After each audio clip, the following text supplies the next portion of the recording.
भाई एलिजियो का main office है। यहाँ पे आप जेनवा के अंदर जो रीजनल स्कॉलरशिप होती है और यहाँ से आप तमाम इंफॉर्मेशन ले सकते हैं।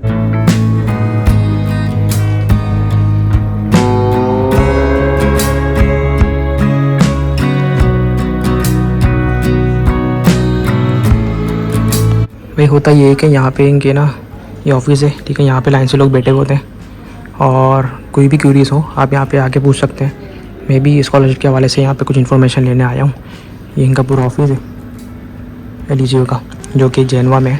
अच्छा, मैं इन्फॉर्मेशन लेने यहाँ पे ये आया था कि जो रीजनल स्कॉलरशिप है इसमें जो डॉक्यूमेंट सबमिट कराने होते हैं, तो ये कुछ स्टूडेंट क्योंकि कुछ समझ इस साल ये हुआ था कि उन्होंने कोई रिक्वायरमेंट चेंज करी है। पहले आप इंग्लिश में भी सबमिट करा सकते थे, लीगलाइजेशन की ज़रूरत नहीं थी यहाँ पे जेनवा के अंदर ना एलिजियो की स्कॉलरशिप में।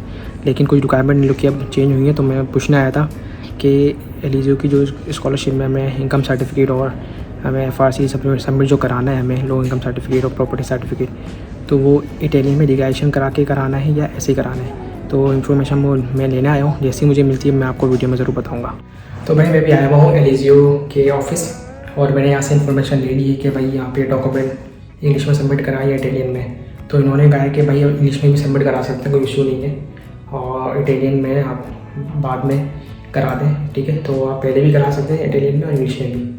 तो ये एलिजियो का ऑफिस था, ये ऑफिस है। मैं यहाँ पे आया था, इन्फॉर्मेशन दी आप लोग के लिए। जेनवा है और जो एलिजियो का ऑफिस था वो था यहाँ पर, ये आपको लिखा हुआ नजर आ रहा होगा डिलीवरी एजेंसिया रिजनल। ये एलिजियो का ऑफिस है इस बिल्डिंग के अंदर, ये बिल्डिंग है।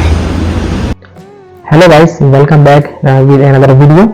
तो हर रीजन की अलग अलग स्कॉलरशिप है, लेकिन आज जो मैं रीजन की बात करने जा रहा हूँ वो है लिगुरिया रीजन। अगर आपने इस साल 2023-2024 के लिए यूनिवर्सिटी ऑफ जेनवा में अप्लाई करा है और आपको समझ नहीं आ रहा कि स्कॉलरशिप किस तरह अप्लाई करें, कौन सी दे, तो ये वीडियो आपके लिए।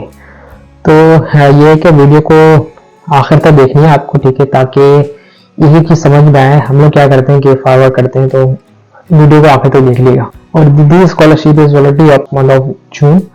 Basically Italian government is already opening this scholarship, the name is एलिजियो स्कॉलरशिप।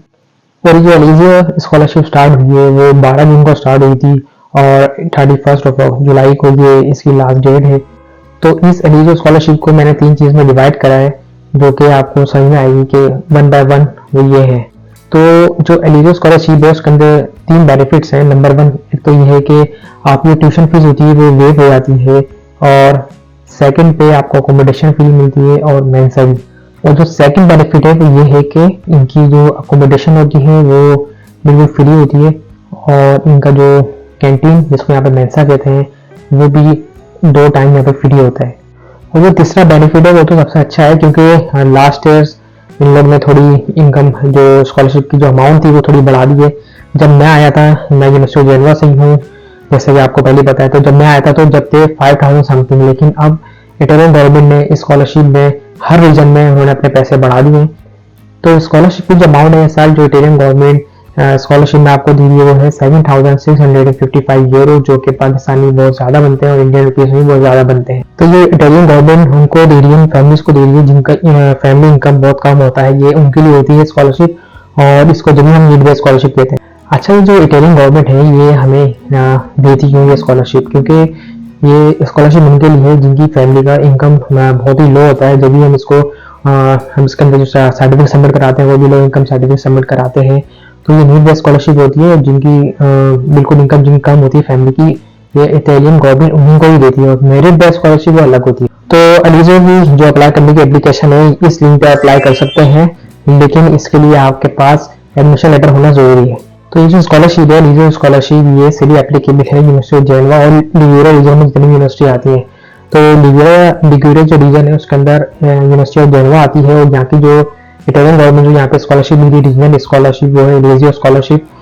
और जो इनकी सेकंड रिक्वायरमेंट है वो ये है कि इनकी क्या है यूनिवर्सिटी की होती है, आपको इसे सबमिट कराना होता है कि लो इनकम आपकी जो फैमिली इनकम की जो वैल्यू है वो क्या है। तो आपको सबमिट कराना होता है आपको फैमिली इनकम सर्टिफिकेट, इसके अंदर आपको 25,000 यूरो के अंडर आनी चाहिए, इससे ऊपर होनी चाहिए।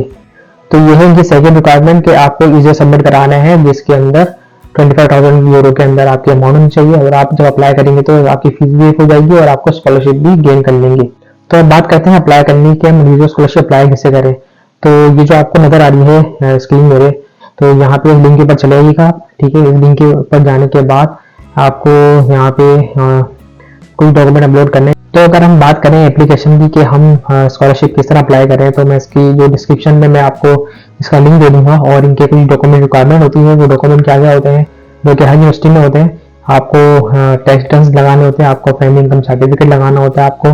तो अब हम डॉक्यूमेंट की बात करें तो जो कि मेन पार्ट होता है किसी भी स्कॉलरशिप का अप्लाई करने का, और उसके अंदर हमें 3 डॉक्यूमेंट चाहिए होते हैं। जो कि इसके अंदर जो मेन डॉक्यूमेंट है वो है इनकम सर्टिफिकेट, जो कि 2021 का आपको सबमिट कराना है। इसके अंदर फैमिली डिटेल नहीं आती है, इसके अंदर सिर्फ जो आपका स्पॉन्सर है वो उसको उसकी सिर्फ मेंशन होगा, उसका टैक्स रिटर्न सब लगेंगे उसके साथ।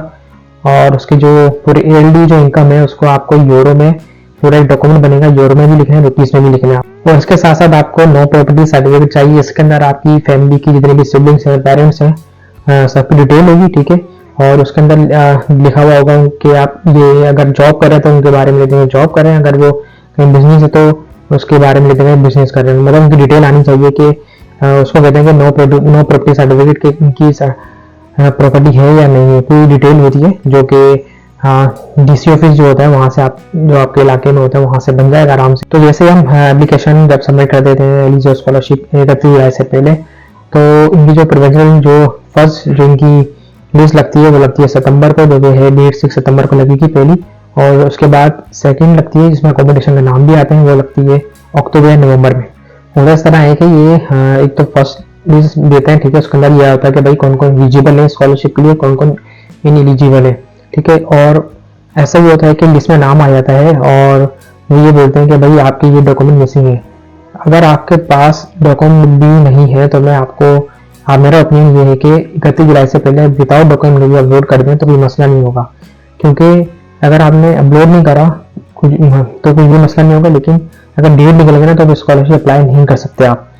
तो ये है कि 31 जुलाई के बाद अगर कोई डॉक्यूमेंट मिसिंग भी होते हैं तो एलिजियो आपको कॉल भी करता है और ईमेल भी करता है कि कॉल जब करे पाकिस्तान में कॉल नहीं करेगा या इंडिया में कॉल नहीं करेगा, लेकिन अगर यहाँ पे नंबर है तो कॉल करेगा, ईमेल आपको करेगा कि भाई आपके ये डॉक्यूमेंट मिसिंग है तो काइंडली डॉक्यूमेंट अपलोड कर दें। अगर डॉक्यूमेंट आपके नहीं बने तो ये नहीं सोचेगा बस स्कॉलरशिप निकल जाएगी, मैं बगैर डॉक्यूमेंट के अपलोड कर सकते हैं, ठीक है। तो इनकी 2-3 लिस्ट लगती है, एक तो मैंने बताया सितंबर में लगेगी, सेकंड अक्टूबर में लगती है। और अगर आपका नाम आ जाता है स्कॉलरशिप की जो लिस्ट है फाइनल लिस्ट में, तो ये आपके लिए बहुत बड़ी खुशखबरी है कि आपको फिर 7,665 मिलने वाले हैं, अकोमोडेशन मिलने वाली है और उनकी जो कैंटीन में जो मेंसा है वो भी आपको मिलने वाला है। और फिर स्कॉलरशिप ये हमारा आखिरी मराहिल होता है। उसके बाद फिर क्या होता है कि सितंबर में क्लासेस स्टार्ट हो जाती हैं और जो नए स्टूडेंट आ रहे होते हैं वो सितंबर में फिर अक्टूबर में या नवंबर तक यहाँ पे जो न्यू स्टूडेंट आ रहे होते हैं वो यहाँ पे आ जाते हैं स्कॉलरशिप। अच्छा, कोई यूनिवर्सिटी का क्या होता है कि आपको अकोमोडेशन पहले मिल जाती है, लाइक यूनिवर्सिटी मिलान के बारे में बात करें या यूनिवर्सिटी रोम के बारे में बात करें, यहाँ पे स्कॉलरशिप में अकोमोडेशन जैसे ही अगर आपका नाम आया था तो जब पहले साल में यहाँ पे आते हैं तो आपको अकोमोडेशन मिल जाती है। लेकिन यूनिवर्सिटी ऑफ जेनवा का रूल थोड़ी डिफरेंट है, यहाँ पे कुछ को पहले साल में मिल जाती है, कुछ को सेकेंड ईयर में मिलती है। अच्छा, सबसे आखिर में अहम बात ये जो सब डॉक्यूमेंट है ये जो मैंने आपको बताया है कि income certificate, low income certificate और नो प्रॉपर्टी सर्टिफिकेट और टैक्स रिटर्न्स, ये 3 अहम डॉक्यूमेंट हैं स्कॉलरशिप अप्लाई करने के लिए। तो इन तीनों डॉक्यूमेंट को सबसे पहले आपको अटैच करवाने हैं जो फॉरेन अफेयर्स होते हैं वहाँ से, ठीक है। और इटालियन में कन्वर्ट नहीं कराना, लेकिन करा भी सकते हैं आप, क्योंकि ये लोग एलिजिबल स्कॉलरशिप वाले कभी कभार ये बोलते हैं कि जो मिलान की कॉन्सुलेट जो है या रोम की एम्बेसी पाकिस्तान की, वहाँ से आप इटालियन में कन्वर्ट कराएं, डिक्लाइज कराएं, हमारे पास डॉक्यूमेंट लेके आए।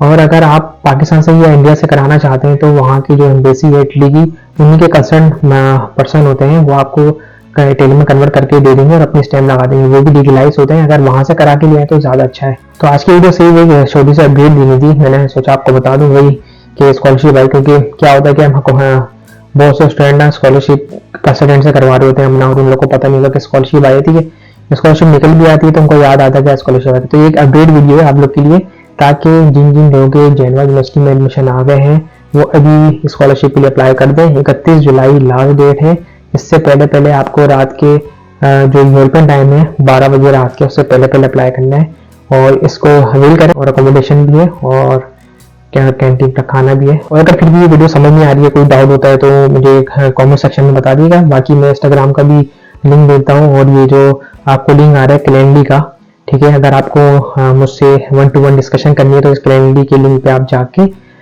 मुझसे डिस्कशन कर लिएगा। यहाँ पे अपॉइंटमेंट ले सकते हैं आप, इस लिंक पे जाके आप अपॉइंटमेंट ले सकते हैं कैलेंडरी पे, और ये 30 मिनट की इसमें मीटिंग होगी। आप मुझसे डिस्कशन कर सकते हैं कि जो भी आपको डाउट है, चाहे लीजियो के बारे में हो, चाहे दूसरे रीजन की स्कॉलरशिप के हवाले से हो। तो फिर मिलते हैं नेक्स्ट वीडियो में। Till then bye bye, take care.